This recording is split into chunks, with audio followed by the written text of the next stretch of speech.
Does your saxophone need some work?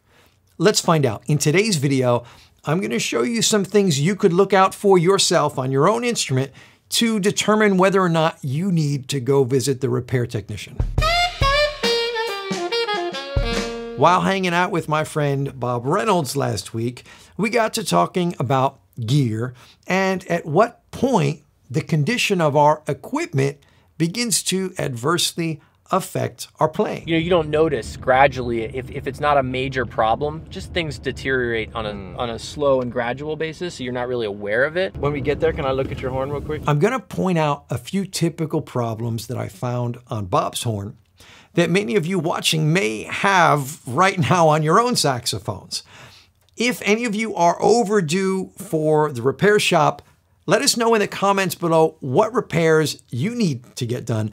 And while you're there, drop me one of these. If this video gets 2,000 likes, I'll upload 2 next week.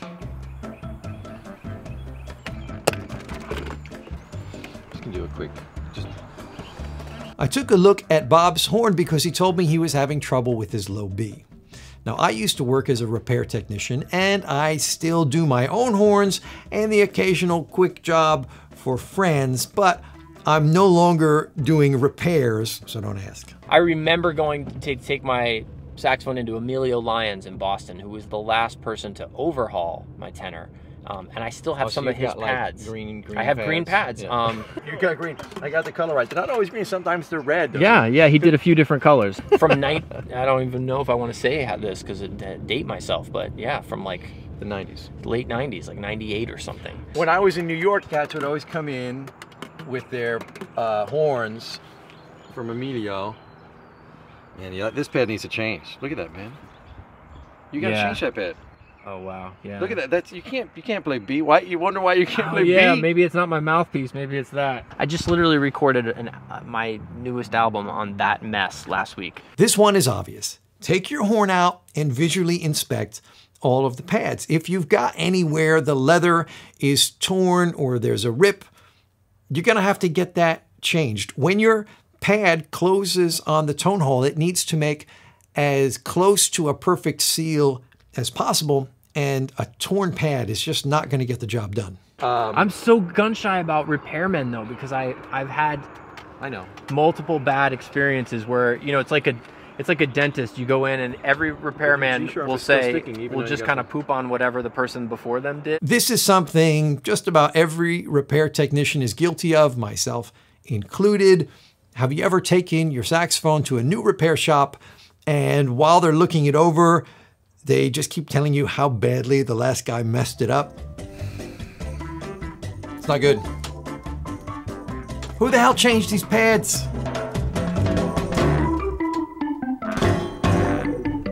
It's gonna be a big job. I have certainly seen my share of poor quality work on some of the horns that have come across my bench. Not everyone who's repairing saxophones is doing so at a very high level. But if you think about it, once you found a good technician, you stick with them like a good dentist. So usually if you're going to a new repair shop, it's probably because you're not so happy with the work done by the last one. And here's some other things to keep in mind. Good repair technicians are in short supply. They're going to be expensive, and you're probably going to have to wait a while before they can look at your horn. Don't do what I do with your saxophone. You should treat it better than I treat it. It's not that. No, I've seen so much worse than this. I've seen much worse than this. This is a problem on all Mark 6s. You know, this, when you press this one, these two, because this key kind of goes out of adjustment a lot. It's not too bad. Right. I brought my Mark 6 in today to show you up close what I'm talking about. When you press down the A key in the left hand, there are 3 keys moving together, and they all need to come down at the exact same moment. This is an area that can go out of adjustment pretty easily and cause havoc with your instrument since it's affecting all the notes from A down, which is most of them. So one of the first things you want to look for if you feel like you've got some significant leaks in your horn is if all of these keys are closing at the same time when you press down this A key with light pressure. If you can see with the naked eye that these keys are not coming down at the same time, then you need to get it checked out. There are a few things at play here with this adjustment, so it's not something I would recommend you try to fix yourself. What often happens is you may get a new felt installed here, and after a week or so of playing, that felt compresses, which will cause the bis B flat key to not close together with the A key. The cork on the key foot that actions the C pad up here can also get compressed and result in that pad not closing all the way. Sometimes the metal is a little bit on the softer side and can just go out of adjustment from being played hard. Here's a simple way you can check if these pads are sealing. Take a cigarette paper and cut a strip like this. Then place it inside the tone hole, close the key gently, and pull the paper out. You should get some resistance when pulling that paper out.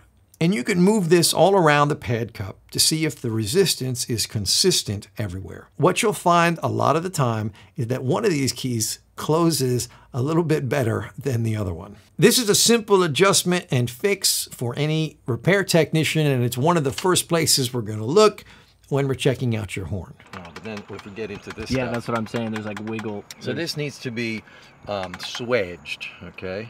This has got wiggle in it. This has got a lot. Yeah. That's a lot. That's for a that lot. key, because this is already a key that's a problem area on all saxophones, because you know it's closing this one and that combination there. That's terrible. That's a lot of movement. Oh yeah, you can.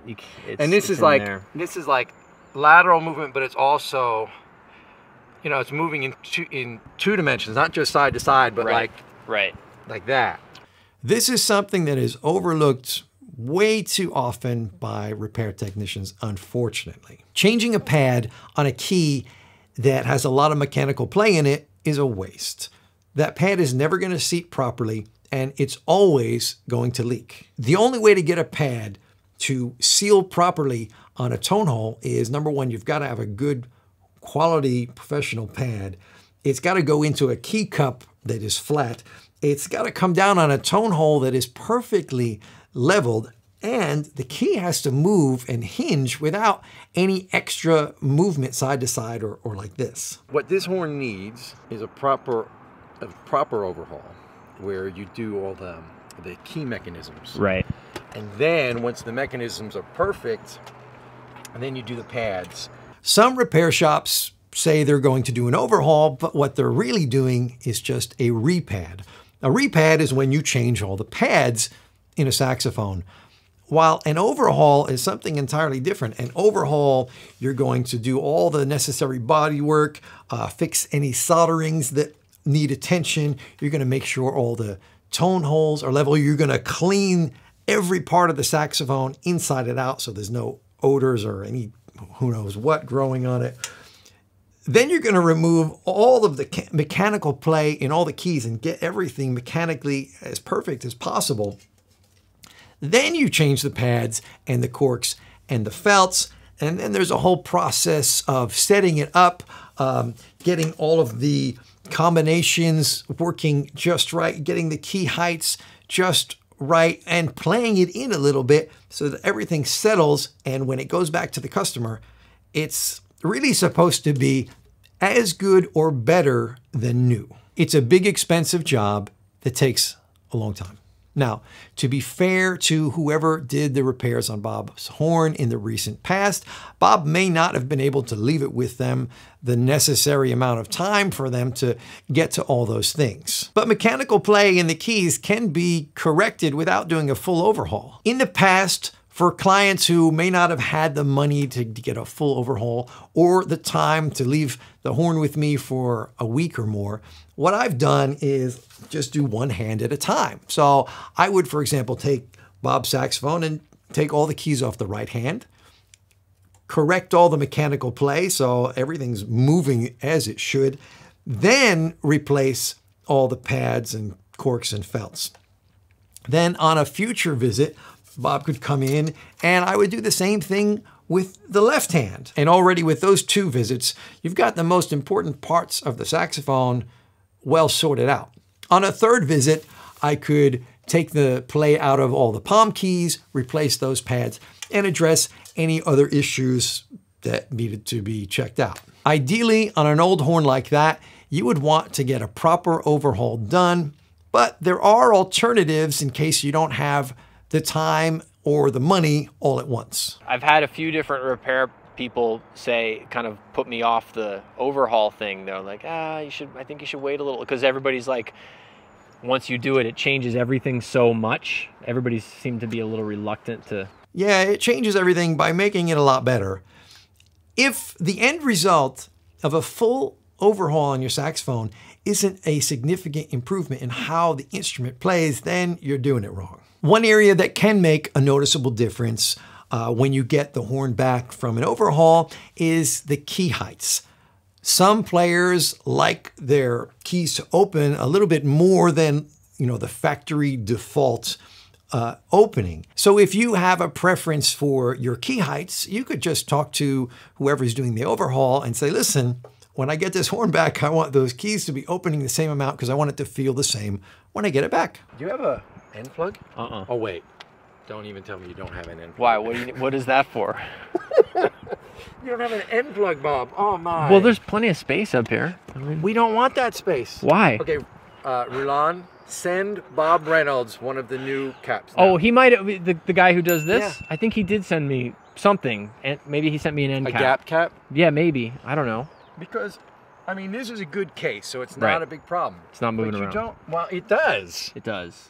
I mean, when you're on the plane, That's true. traveling, That's true. when you're putting it down, just checking in the hotel, and the whole thing, over the course of a tour, it's moving, and all that movement is not good. That cap that Rulon makes, you're going to basically push this, so it's just, it's wedged there. You see what I mean? Yeah, yep. Because mine is just, I always thought, oh, well, like, this isn't touching anything, so what's the big deal? Okay. Yeah. It's not... You don't have to shell out all the money to buy a fancy gap cap from Key Leaves, although they are pretty awesome. But having no end plug at all is really bad.